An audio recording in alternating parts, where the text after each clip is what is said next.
Simply তোমাদের জানতে হবে যে ভারতের সংবিধানে পার্ট কটা আছে, বলো পার্ট। 25টা পার্ট। আগে ছিল কটা? 22টা। প্রেজেন্টলি 25টা। আর ভারতে এখন হাইকোর্ট কটা আছে? হাইকোর্ট কটা আছে বলো? 25টা। 25টা হাইকোর্ট আছে। প্রথম হাইকোর্টের নাম কলকাতা হাইকোর্ট, তারপরে হচ্ছে এলাহাবাদ, তারপরে হচ্ছে মাদ্রাজ। 3টা হাইকোর্ট। ভারতের সংবিধান আর্টিকেল কটা আছে এখন? 448টা। আগে ছিল 395টা। শিডিউল আগে ছিল 8টা, এখন হচ্ছে 12টা। ভারতের সংবিধানের প্রথম সংশোধনী কত সালে হলো? 1951 খ্রিস্টাব্দে প্রথম সংবিধান সংশোধনী। ওই সংশোধনী করার পরে ভূমি সংস্কারটাকে প্রথম 9 নম্বর শিডিউল তৈরি করা হয়েছিল। 9 নম্বর শিডিউল ওখানে এটা আছে এখন। তো প্রথম এটা সংশোধনী। তারপরে আমরা যেটা পড়তে বললাম, কত বললাম? 31তম সংবিধান সংশোধনী পড়তে বললাম। সেখানে কি আছে যেন বললাম যে লোকসভার মেম্বার সংখ্যা 525 থেকে 545 করা হলো। আর কি বললাম যেন? 35 আর 36। 35 নম্বরে সিকিমকে অ্যাসোসিয়েট স্টেট করা হলো। 36তমতে সিকিমকে পূর্ণাঙ্গ রাজ্যের মর্যাদা দেওয়া হচ্ছে। 42তম সংবিধান সংশোধনীতে কি বললাম? মিনি কনস্টিটিউশন বলেছি। ডিপিএস না, মৌলিক অধিকার থেকে কি করা হয়েছে যেন? 42তমতে মৌলিক প্রিয়াম্বলের সংশোধনী করা হলো। আর হচ্ছে লোকসভার আয়ুষ্কাল বাড়ানো হয়েছে। অনেকগুলো সংশোধন করা হয়েছে। প্রিয়াম্বলে 3টা শব্দ অ্যাড করা হয়েছে, সোশ্যালিস্ট, সেকুলার আর ইন্টিগ্রিটি 3টা শব্দ। আর হচ্ছে 44তমতে কি হয়েছে? মৌলিক অধিকারটা, এখানে মৌলিক অধিকার থেকে একটা অধিকারকে লিগাল রাইট করা হয়েছে, যেটা হচ্ছে সম্পত্তির অধিকার, যেটা এখন লিগাল রাইট হিসেবে 300 নম্বরের এ নম্বর ধারাতে আছে।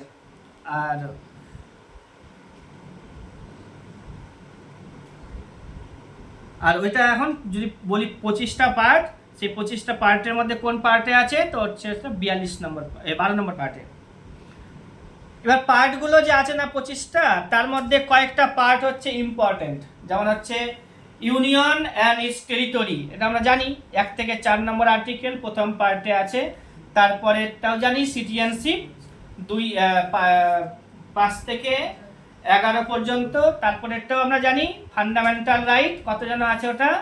12 থেকে 36। তারপরেরটাও আমরা জানি ডিপিএসপি, 12 থেকে কত? 35। তারপরে হচ্ছে ডিপিএসপি 36 থেকে 51।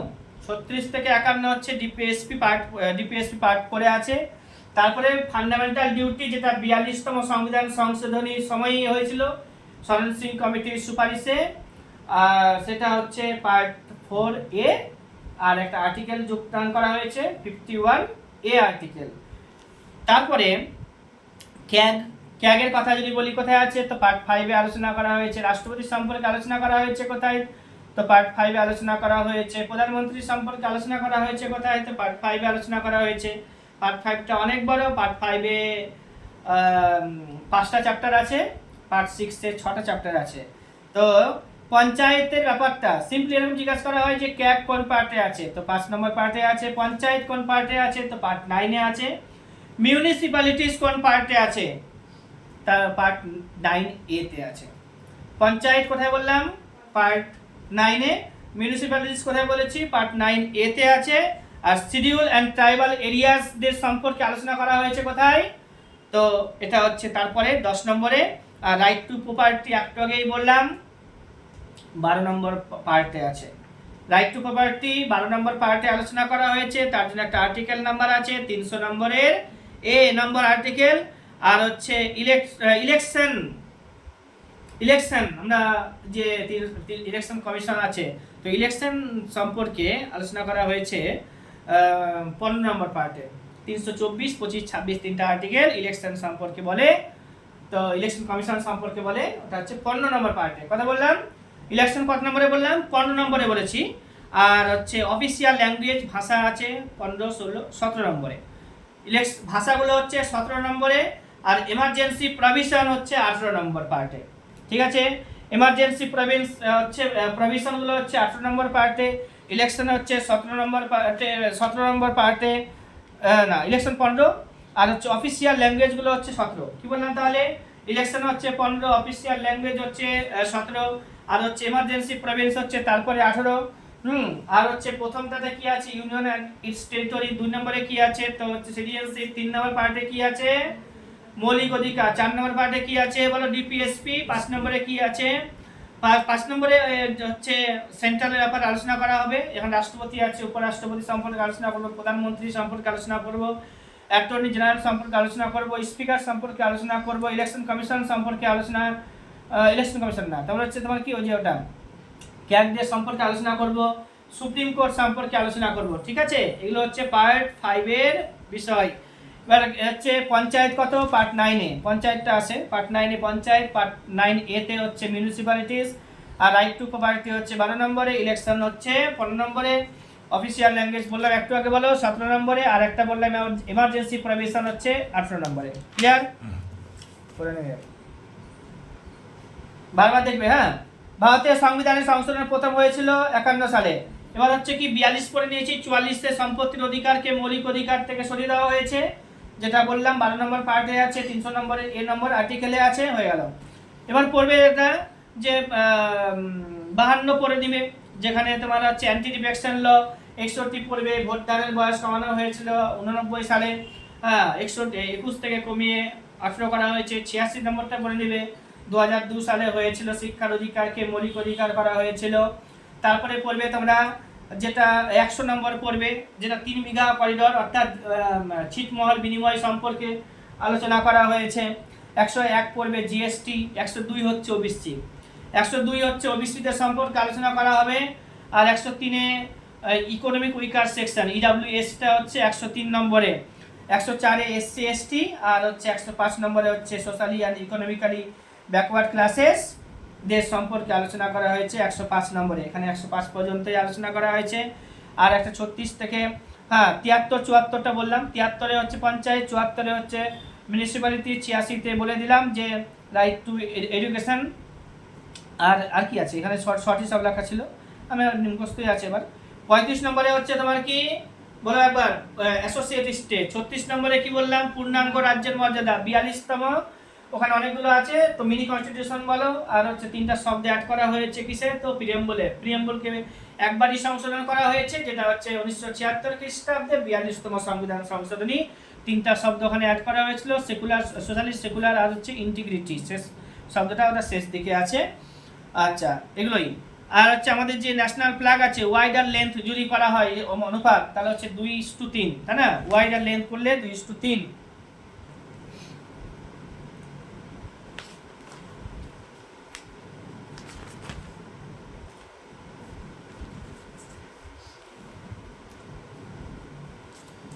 বলতে হবে ভারতের সবথেকে শিল্প উন্নত রাজ্যের নাম বলো এখন।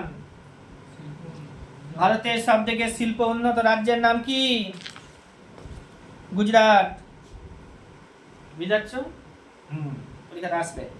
ভারতের ম্যানচেস্টার, গুজরাটের আহমেদাবাদ। উত্তর ভারতের ম্যানচেস্টার, উত্তর ভারতের ম্যানচেস্টারের নাম কি বলো? কানপুর। উত্তর ভারতের ম্যানচেস্টারের নাম কানপুর। দক্ষিণ ভারতের ম্যানচেস্টার তামিলনাড়ুর কোয়েম্বাটুর। আর হচ্ছে ভারতে 73টা পাটের কল আছে। আর বারাক ভ্যালি আছে একটা আসামে, সেটা হচ্ছে তোমার পাট চাষের জন্য বিখ্যাত। এটুকুটাই প্রশ্ন হয়। তো হচ্ছে বারাক ভ্যালি আসামে আছে, যেটা পাট চাষের জন্য বিখ্যাত। দক্ষিণ ভারতের ম্যানচেস্টার নাম বললাম কি? তামিলনাড়ুতে আছে অবস্থিত কোয়েম্বাটুর। উত্তর ভারতের ম্যানচেস্টারের নাম কি? কানপুর, তাই না? বারাক ভ্যালি কোথায় বললাম? আসামে আছে। কি জন্য বিখ্যাত?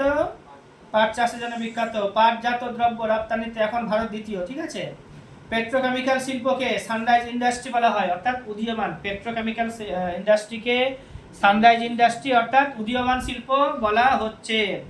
আর কি আছে? পেট্রোরাসায়ন শিল্প যেগুলো আছে, ওখানে যে কাঁচামাল হিসেবে ব্যবহার করা হয় না, কি কি ব্যবহার করা হয়?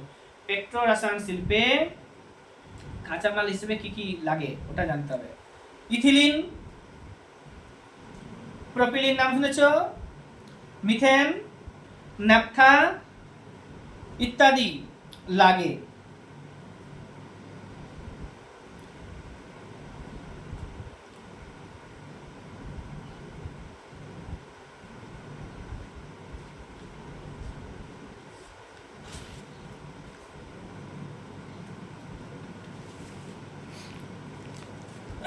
বলেছ যে পঞ্চায়েতি রাজ ব্যবস্থার মৌলিক উদ্দেশ্য কি? পঞ্চায়েতি ব্যবস্থা চালু করা হয়েছে ভারতে। পঞ্চায়েতি রাজ ব্যবস্থা কেন চালু করেছে? কারণ ভারত সরকার চেয়েছে গণতান্ত্রিক বিকেন্দ্রীকরণ করতে। পঞ্চায়েতি রাজ ব্যবস্থা কেন? গণতান্ত্রিক বিকেন্দ্রীকরণ করার উদ্দেশ্য হচ্ছে পঞ্চায়েতি রাজের চালু করার কারণ। আর ওয়েলফেয়ার স্টেটের নাম শুনেছ? ওয়েলফেয়ার স্টেটের কথা বলা হয়েছে কোথায়? ভারতের সংবিধানের কোথায় ওয়েলফেয়ার স্টেট গঠনের কথা বলা হয়েছে বা গঠনের চিন্তা ভাবনা নেওয়া হয়েছে? পারবে না? DPSP, directive principle of state পলিসিতে, অর্থাৎ গান্ধীয়ান প্রিন্সিপাল ওখানে আছে। ওই গান্ধীয়ান প্রিন্সিপালেই ওয়েলফেয়ার স্টেটের ধারণা রাখা হয়েছে। আইন শৃঙ্খলা আমরা পড়েছিলাম এর আগে যে আমাদের ভারত যে বিষয়গুলো আছে, সাবজেক্টগুলো আছে, কেন্দ্র ও রাজ্যের মধ্যে ভাগ করা হয়েছে 3টি লিস্টের মাধ্যমে, central list, state list, concurrent list. তো এখানে বলেছে আইন শৃঙ্খলা অর্থাৎ পুলিশ কোন তালিকাতে আছে, এটা রাজ্য তালিকাতে আছে। পুলিশ কোথায় আছে, বন কোথায় আছে, রেল কোথায় আছে, ডাক কোথায় আছে ইত্যাদি, এগুলো হচ্ছে বিষয়। রেলপথ কার, তো সেন্ট্রাল লিস্টে আছে। ডাক কার, তো হচ্ছে সেন্ট্রালের আছে। পুলিশ মানে আইন শৃঙ্খলা কার, রাজ্যের আছে। সিআরপিএফ কার আছে, তো সেন্ট্রালের আছে। এরকম বিভিন্ন বিষয়গুলো আছে। ম্যারেজ, বিবাহ কোন তালিকাতে থাকবে, যৌথ তালিকাতে থাকবে। বন কোন তালিকাতে থাকবে, সেন্ট্রালের, রাজ্যে বা নাকি যুগ্ম তালিকায় থাকবে। এগুলো তুমি না সমাজের সাথে রিলেট করে অ্যান্সারটা দিতে পারবে যে কোনটা কে দেখে। ম্যারেজ, বিবাহ, এক রাজ্যের সাথে আরেক রাজ্যের ছেলে মেয়েদের বিয়ে হতে পারে, তাহলে ওটা যুগ্ম তালিকাতে আসতে পারে। তারপরে হচ্ছে তোমার কি যে বন, একটা বন ফরেস্ট বিহারেও থাকবে, বাংলাতেও থাকতে পারে, তাই না? তাহলে ওটা বন যুগ্ম তালিকাতে আসবে। ঠিক আছে, এরকম বেশ কিছু আছে। বাংলাদেশ কত সালে রাষ্ট্র হিসেবে ঘোষিত হয়? 1971। বাংলাদেশের জন্ম হচ্ছে 1971 খ্রিস্টাব্দে। তুতিকোরিন নামে একটা বন্দরের নাম পাবে। এগুলো সব মিক্সচার, হ্যাঁ, এগুলো হচ্ছে তোমার জিকে। তো হচ্ছে কি তুতিকোরিন নামে বন্দর পাবে, তামিলনাড়ুতে আছে। তারপরে নেপানগর যেটা আছে অরুণাচল, নেপানগর মধ্যপ্রদেশে আছে, নিউজ প্রিন্ট উৎপাদনের জন্য বিখ্যাত। আর নেপা কোন রাজ্যের প্রাচীন নাম ছিল? তো অরুণাচল প্রদেশ, নেফা। ঠিক আছে, নেফা হচ্ছে অরুণাচল প্রদেশ। আর হচ্ছে নেপানগর যেটা আছে ওটা নিউজ প্রিন্ট উৎপাদনের জন্য বিখ্যাত। ছোটনাগপুর মালভূমির প্রধান যে শিল্প, ছোটনাগপুর মালভূমির প্রধান শিল্প হচ্ছে লো ইস্পাত শিল্প। এখানে লো ইস্পাত শিল্প গড়ে উঠেছে। সালেম স্টিল প্ল্যান্ট যেটা তামিলনাড়ুতে আছে। টেক সিটি বলা হয় কাকে? Tech city. বেঙ্গালুরুকে হাইটেক সিটি, মানে টেক সিটি, টেকনোলজি ইন্ডিয়া। ঠিক আছে, তো টেক সিটি হচ্ছে বেঙ্গালুরুতে। নারকেলের ছাপড়া মানে ছোপড়া, নারকেলের ছোপড়া কোন রাজ্যে? মানে নারকেলের ছোপড়ার শিল্প, কোর ইন্ডাস্ট্রি বলা হচ্ছে, মানে ওগুলো দিয়ে কাজে লাগানো হয়। তো ওগুলো শিল্পগুলো কেরালাতে আছে। ভারতের বৃহত্তম স্টিল প্ল্যান্টের নাম হচ্ছে, ভারতের সবথেকে বড় স্টিল প্ল্যান্টের নাম হচ্ছে বোকারো, যেটা ছত্তিশগড়ে আছে। ভারতের সবথেকে বড় স্টিল প্ল্যান্টের নাম কি? বলো বোকারো। কোথায় আছে? তো ছত্তিশগড়ে আছে। টিস্কো কোন নদীর তীরে অবস্থিত? টিস্কো কোন নদীর তীরে অবস্থিত? Tata iron and steel company. TISCO কোন নদী বললাম? সুবর্ণরেখা নদী। সুবর্ণরেখা নদীর তীরে অবস্থিত। এই নদীটাতে সুবর্ণরেখা আর খড়কাই দুটো নদী আছে ওখানে, ওখানে টিস্কো রয়েছে। আর সুবর্ণরেখা নদীতে জানোই ওখানে সোনা পাওয়া যায়। ঠিক আছে, সুবর্ণ রেখা। ভারতের প্রথম শিল্পনীতি, স্বাধীন ভারতের প্রথম শিল্পনীতি কত বলেছিলাম? 1948 খ্রিস্টাব্দে, তারপরে 56 খ্রিস্টাব্দে, এরকমই। আর এই যে প্রাচীন ভারতে বলেছিলাম লর্ড রিপনের আমলে 1881 খ্রিস্টাব্দে প্রথম শিল্পনীতি, তারপরে 1891 খ্রিস্টাব্দে ল্যান্ডস্লাইনের সময়ে হয়েছিল। আর ভারতে উদারীকরণ নীতি চালু করা হয়েছে কবে? উদারীকরণ নীতি চালু হয়েছে। মনে রাখো জাস্ট এখানে 1991 খ্রিস্টাব্দে উদারীকরণ নীতি চালু হয়েছে। উদারীকরণ নীতিটা কি সেগুলো তোমাদেরকে একদিন ক্লাস দেবো ইকোনমিক্সের ক্লাসে, সেখানে তুমি পারবে গোল্ডেন হ্যান্ডশেক পলিসি, ভারতের সে সময়ের প্রেজেন্ট অবস্থা কি ছিল, হ্যাঁ সেগুলো সম্পর্কে আলোচনা করে দেব। সে প্ল্যানিং কমিশন সেই সময়ে কাজ করছিল, তো প্ল্যানিং কমিশনের গল্পটা ওখানে বলে দেবো। প্রথম পরিকল্পনা কমিশন কত সালে হয়েছে? আচ্ছা, প্ল্যানিং কমিশন কত সালে তৈরি হয়েছিল জাস্ট বলে এখানে, প্ল্যানিং কমিশন কত সালে তৈরি হয়েছিল বলো? 1950 খ্রিস্টাব্দে 15 তারিখে মার্চ মাসে। কত বললাম? 1950 খ্রিস্টাব্দে 15 তারিখে মার্চ মাসে কি তৈরি হয়েছিল? Planning commission. এই প্ল্যানিং কমিশন তার কোথা থেকে ইন্সপিরেশন নিয়েছিল প্ল্যানিং কমিশনের পরিকল্পনা করার? তো রাশিয়া থেকে। রাশিয়ারা 1927 খ্রিস্টাব্দ থেকেই পরিকল্পনা করতে শুরু করেছিল। ভারত করেছে 1951 সাল থেকে। 50 সালে কমিশন তৈরি করেছিল। 51 খ্রিস্টাব্দ থেকে 56 সাল পর্যন্ত প্রথম পরিকল্পনা, পঞ্চবার্ষিকী পরিকল্পনা। প্রথম পঞ্চবার্ষিকী পরিকল্পনা 51 থেকে 56, দ্বিতীয় পঞ্চবার্ষিকী পরিকল্পনা 56 থেকে 61, তৃতীয় পঞ্চবার্ষিকী পরিকল্পনা 61 থেকে 66।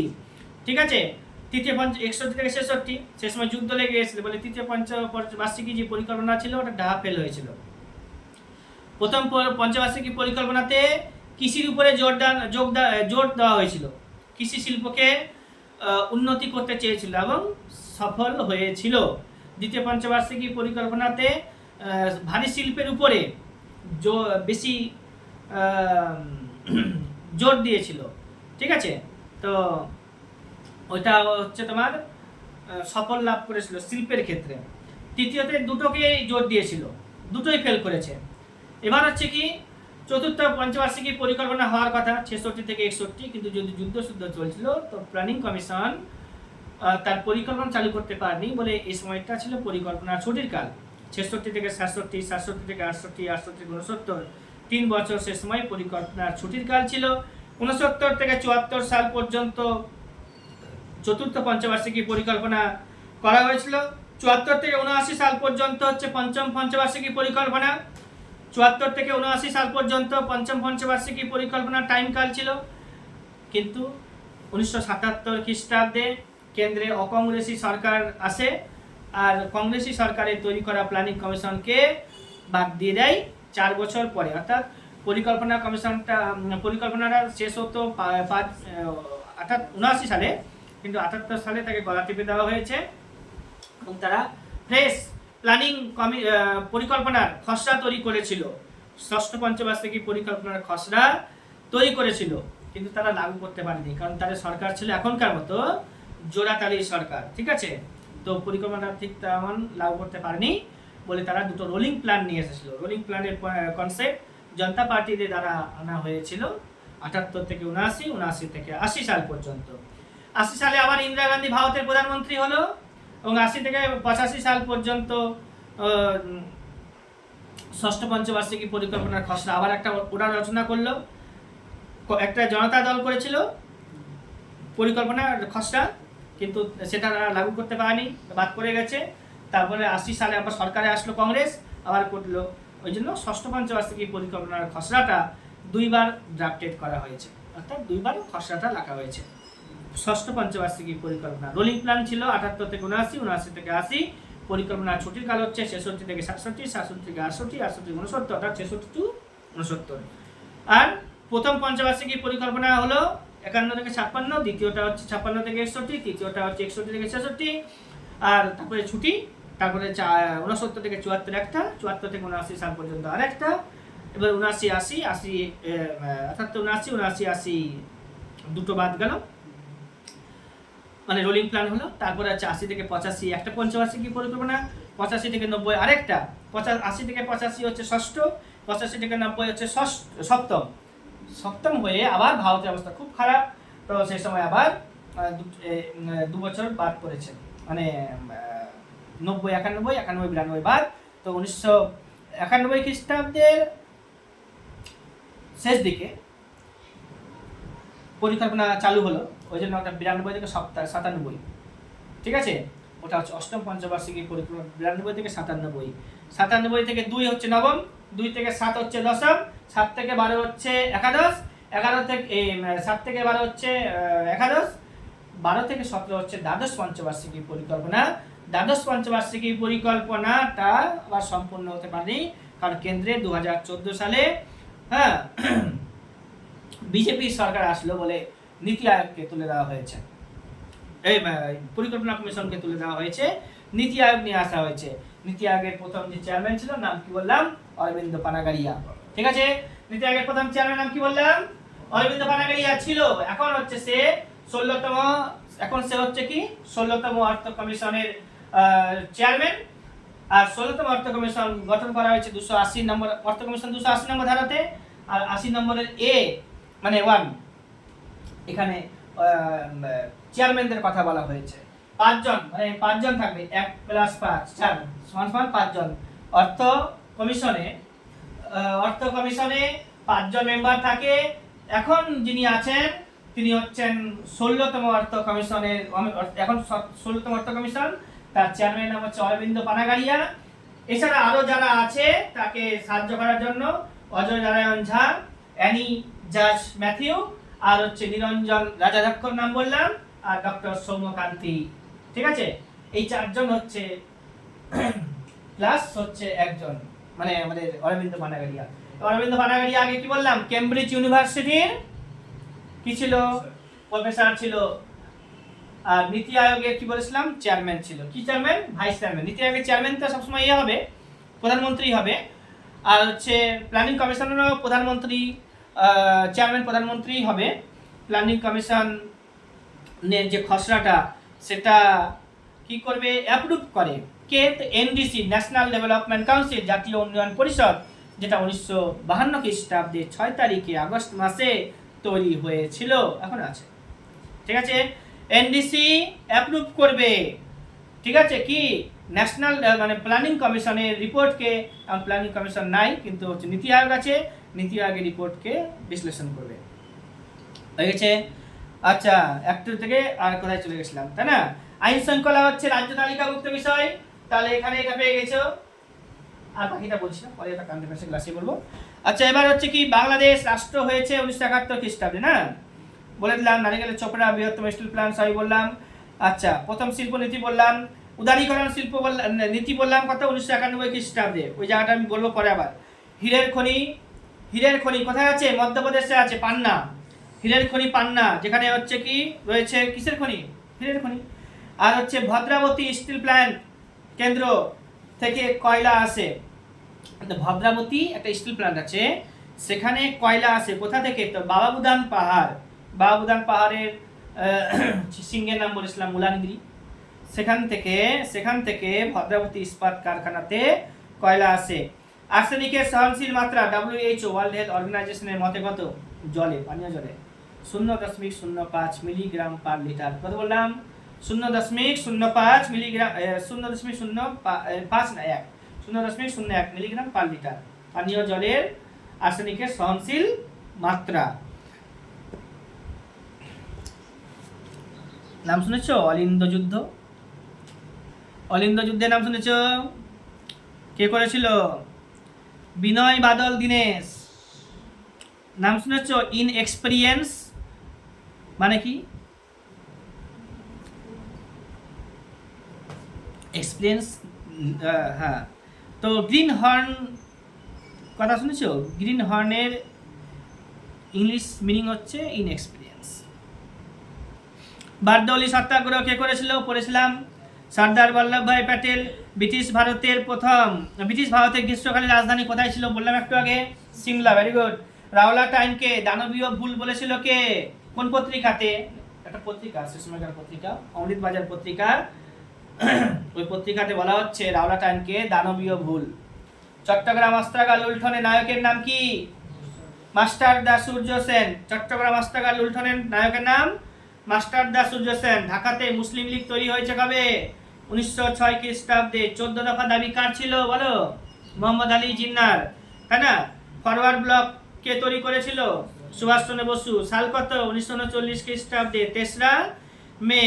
বিশ্বের সর্বপ্রথম নিরস্ত্র আন্দোলনের নাম বলতে পারবে, বিশ্বের মধ্যে সব থেকে প্রথম নিরস্ত্র, অস্ত্র নাই এরকম একটা আন্দোলন, এরকম একটা আন্দোলনের তকমা পেয়েছে অসহযোগ আন্দোলন।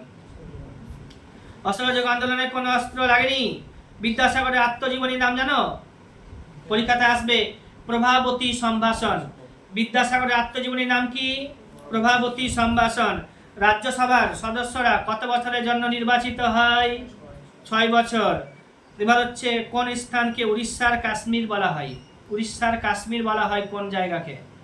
উড়িষ্যার কাশ্মীর বলা হয় কাকে? বলো। দারিংবাড়ি। উড়িষ্যার কাশ্মীর বলা হয় কাকে? দারিংবাড়ি। কোন ভারতীয় রাষ্ট্রপতির শাসনকালে 4 বার প্রধানমন্ত্রী পরিবর্তন হয়েছিল বা 4 বার প্রধানমন্ত্রী চেঞ্জ হয়েছিল? আর ভেঙ্কটরমণের সময়ে। ঠিক আছে, এবার হচ্ছে কি সংবিধানের মৌলিক কর্তব্য কটি আছে? বলো। মৌলিক কর্তব্য তো সরণ সিং কমিটির সুপারিশে করেছো। মৌলিক কর্তব্য এখন কটি আছে? বলো। 11টি। সুন্দরবনের কোথায় পাখিরালয় আছে? পরীক্ষাতে খুব আসে। সুন্দরবনের কোথায় পাখিরালয় আছে? একটা পাখিরালয় রায়গঞ্জে আছে কুলিক, একটা আছে তোমার কি রাজস্থানে আছে ভরতপুর, আর একটা তুমি পশ্চিমবঙ্গে আরেকটা আছে সুন্দরবনে সজনেখালি। সজনেখালি পাখিরালয়। ঠিক আছে, এবার হচ্ছে কি ভারতের প্রথম বৃহত্তম পাখিরালয়ের নাম? রাজস্থানের ঘানা। আর হচ্ছে দ্বিতীয়টা হচ্ছে রায়গঞ্জে। কৈবর্ত বিদ্রোহ হয়েছিল, কে নেতা ছিল? পড়বে, পড়বে। কৈবর্ত বিদ্রোহের নেতার নাম হচ্ছে দিব্য।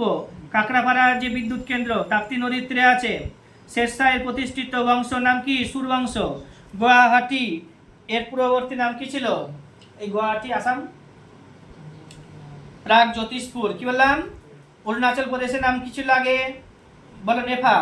অরুণাচল প্রদেশের নাম আগে কি ছিল? নেফা। ডাইভাগের রচয়িতার নাম কি? জিমুদ্বাহন। শুশুনিয়া পাহাড় কোথায় আছে? শুশুনিয়া পাহাড় কোথায় আছে? বাঁকুড়া জেলা না? 442। সবচেয়ে সর্বোচ্চ শৃঙ্গ। পশ্চিমবঙ্গের সর্বোচ্চ সিংহের নাম বলতো? পশ্চিমবঙ্গের সর্বোচ্চ সিংহের নাম কি? সান্দাকফু। কি নাম বললাম? সান্দাকফু। মালভূমি জেলার সর্বোচ্চ সিংহের নাম কি? গোরগাবুরু। জিন্দা পীর বলা হতো কাকে? ঔরঙ্গজেবকে। দ্বারকেশ্বর নদীর অপর নাম কি? ধলকিশোর। সুগার ক্যান উৎপাদনে ভারতে কোন রাজ্য প্রথম আছে? সুগার ক্যান মানে চাক, আর উৎপাদনে কোন রাজ্য? উত্তরপ্রদেশ। Very good. ঠিক আছে, এটুকুটাই হচ্ছে জিকে করলাম, মুখস্থ করবে। হ্যাঁ।